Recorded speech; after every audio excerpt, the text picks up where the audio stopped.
Hello student, good morning. देखिए, कल हमने ठोसों में अपूर्णताओं के बारे में पढ़ा, कुछ हद तक पढ़ भी लिया था। आज हम आगे पढ़ेंगे। कल हमने पढ़ा था स्टाइक्योमेट्रिक डिफेक्ट्स, ठीक है।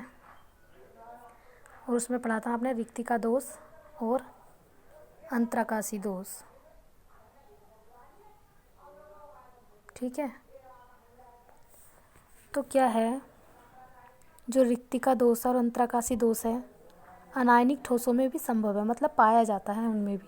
क्योंकि रिक्तिका दोष में क्या था कि कोई भी एक पार्टिकल्स अपना स्थान छोड़ के बाहर चला जाएगा, क्रिस्टल जालक को छोड़कर बाहर चला जाएगा, ठीक है।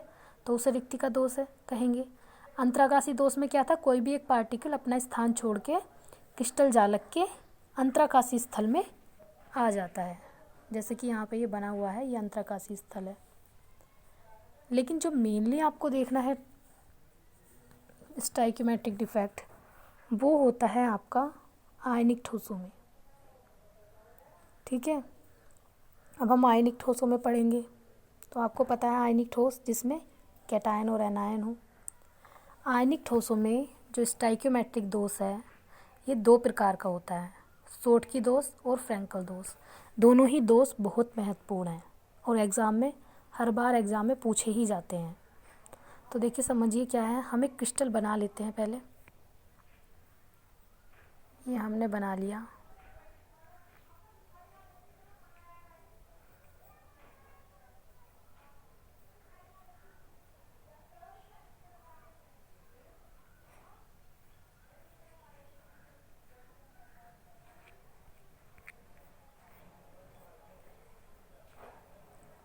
ठीक है।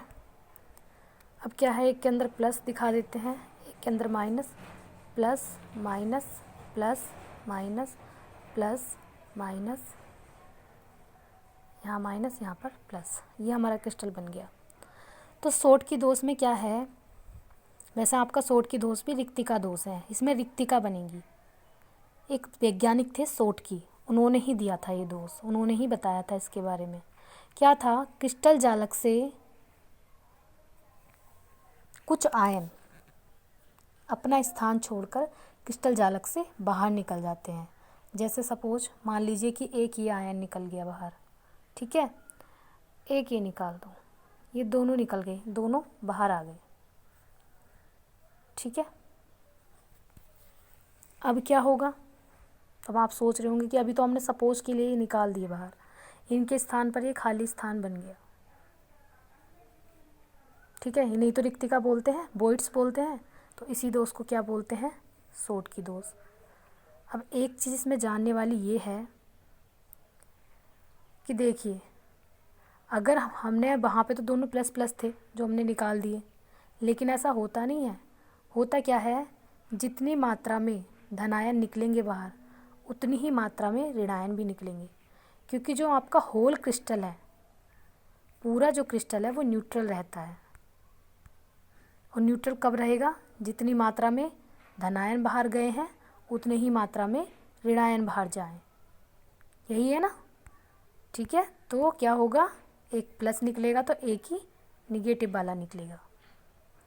तो इससे क्या होगा, क्रिस्टल का जो स्टाइक्योमेट्रिक है, स्टाइक्योमेट्रिक क्या था, कैटायन और एनायन का अनुपात वो समान रहेगा। क्योंकि एक अगर धनायन बाहर निकल गया तो एक ही ऋणायन निकल गया बाहर, तो उससे क्या होगा, क्रिस्टल आपका स्टेबल बना रहेगा। लेकिन क्या है, क्रिस्टल स्टेबल तो बना रहेगा, लेकिन क्रिस्टल का घनत्व कम हो जाएगा। घनत्व क्यों कम हो जाएगा, मैंने आपको बताया भी था शायद कि घनत्व का मतलब आप बाहर से समझिए। मान लीजिए एक पॉलीथीन ली, पॉलीथीन में आपने 10 गेंदें रख दी और उसमें से फिर 2 गेंदें आपने निकाल दी, तो वेट तो कम हो ही जाएगा, ठीक है। इसी तरीके से क्रिस्टल का भी घनत्व कम हो जाता है। ये क्वेश्चन कई बार पूछ ले जाता है एग्ज़ाम में कि शोटकी दोष में क्रिस्टल जालक का घनत्व क्यों कम हो जाता है। तो क्या है, क्योंकि उसमें कुछ आयन अपना स्थान निश्चित रूप से अपना स्थान निश्चित रूप से छोड़ देते हैं, मतलब क्रिस्टल जालक से कम्प्लीटली बाहर चले जाते हैं, जिससे क्रिस्टल का घनत्व कम हो जाता है। इसे ही बोलते हैं शोटकी दोष। ठीक है। और उस जो क्रिस्टल है, क्रिस्टल की उदासीनता बनी रहती है, क्योंकि जितनी मात्रा में धनायन बाहर निकलेंगे उतनी ही मात्रा में ऋणायन बाहर निकलते हैं। ठीक है। और जो धनायन और ऋणायन बाहर निकलेंगे, ठीक है, दूसरा कलर ले लेते हैं, इन दोनों को क्या बोलते हैं? सोट की युगल, सोट की पेयर। ठीक है, सोट की पेयर। उसके बाद देखिए, यह दोष उन आयनिक क्रिस्टलों में पाया जाता है जिनकी समन्वय संख्या अधिकतम होती है। समन्वय संख्या मतलब कोऑर्डिनेशन नंबर ही बोलते हैं इसे। और आयनों का आकार लगभग समान होता है। ठीक है। अब देखिए, इसमें सोट की दोष का प्रभाव भी लिखा हुआ है। वैसे मैंने आपको बता ही दिया है कि उसके घनत्व पर प्रभाव पड़ेगा, घनत्व कम हो जाता है। दूसरा, उसमें रिक्तिका बन गई है, तो उससे क्या होगा? विद्युत धारा का प्रभाव भी उसमें हो जाएगा, मतलब चालकता उसकी बढ़ जाएगी। ठीक है। ताप में वृद्धि होने पर सोट की दोष की मात्रा क्या है? बढ़ेगी, क्योंकि पार्टिकल्स की जो एनर्जी है वो बढ़ जाएगी। और जब एनर्जी बढ़ जाएगी तो वो अपना स्पेस छोड़कर क्रिस्टल जालक से बाहर जाने लगेंगे। एग्जाम्पल देखिए इसके मोस्ट हैं, NaCl, KCl, CsCl, KBr आदि के क्रिस्टल में यह दोष पाया जाता है। नेक्स्ट है आपका फ्रैंकल दोष। तो फ्रैंकल दोष क्या है? एक फ्रैंकल साइंटिस्ट थे, उन्होंने इस दोष के बारे में बताया। फ्रैंकल दोष में होता क्या है? सबसे पहले तो यह है कि यह एक अंतराकाशी दोष है। अब आप समझ सकते हैं, अंतराकाशी जहाँ पर नाम आ गया तो इसका मतलब अंतराकाशी स्थल का इसमें यूज हुआ है। 3 4 हम बना लेते हैं क्रिस्टल।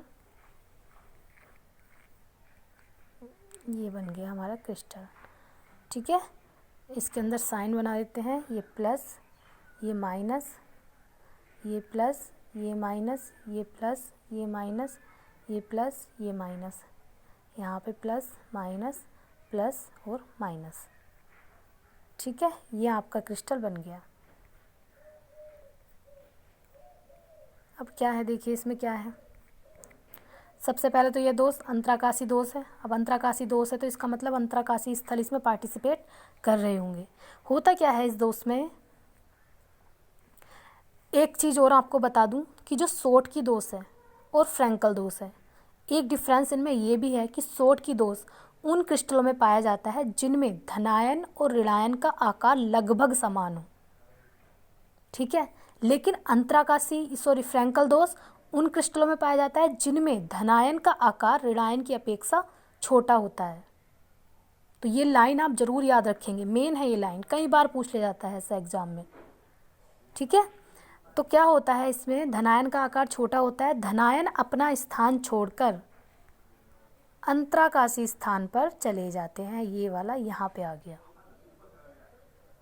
ठीक है। इस दोष को बोलते हैं फ्रैंकल दोष। अब इस दोष का फर्क क्या पड़ेगा क्रिस्टल पर?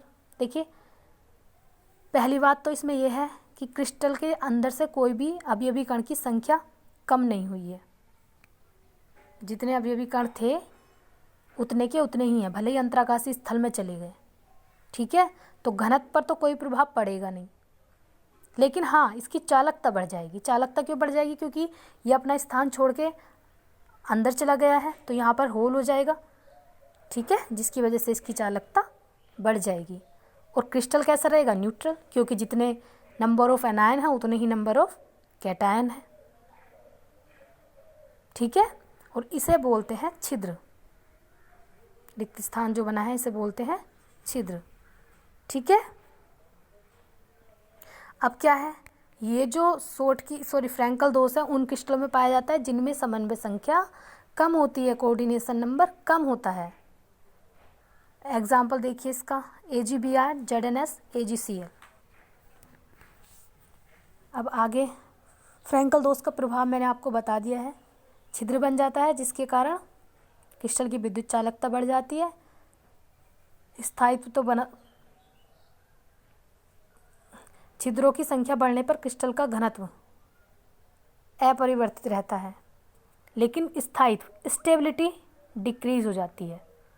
क्योंकि देखिए स्टेबिलिटी कैसे डिक्रीज होगी, कोई भी एक पार्टिकल था अपनी पोजीशन पर बंधा हुआ था और बंधा हुआ था तो इसका मतलब वो बिल्कुल भी अपने पोजीशन से विचलन प्रदर्शित नहीं कर रहा था, लेकिन क्या है, किसी वजह से, किसी फिजिकल इफेक्ट की वजह से वो अपनी पोजीशन छोड़कर कहीं और चला गया। तो जो बंधने वाली एक गांठ थी वो कमज़ोर पड़ गई, तो उससे स्थायित्व घट जाएगा इसका। ठीक है। फिर उसके बाद है आयनों की संख्या में तो कमी होगी नहीं, क्योंकि आपको पता है क्रिस्टल जालक के अंदर ही है, बाहर नहीं गया है। और इसमें क्या होता है, क्रिस्टल का परावैद्युतांक भी बढ़ जाता है। ठीक है। कुछ ये नोट पॉइंट है, एक्सेप्शन है ये, जिन्हें आप याद रखेंगे। कुछ क्रिस्टलों में शॉर्ट की और फ्रैंकल दोष दोनों पाए जाते हैं, जैसे AgBr में फ्रैंकल दोष की अपेक्षा शॉर्ट की दोष बनने के लिए फ्रैंकल दोष की अपेक्षा बहुत कम ऊर्जा की आवश्यकता होती है। मतलब क्या है कि शॉर्ट की दोष जल्दी से हो जाता है, फ्रैंकल दोष थोड़ा देर में होता है। ठीक है। नेक्स्ट देखिए, वीडियो काफ़ी लॉन्ग हो गई है। चलिए नेक्स्ट दोष जो है वो कल ही पढ़ेंगे हम। आज के लिए इतना ही।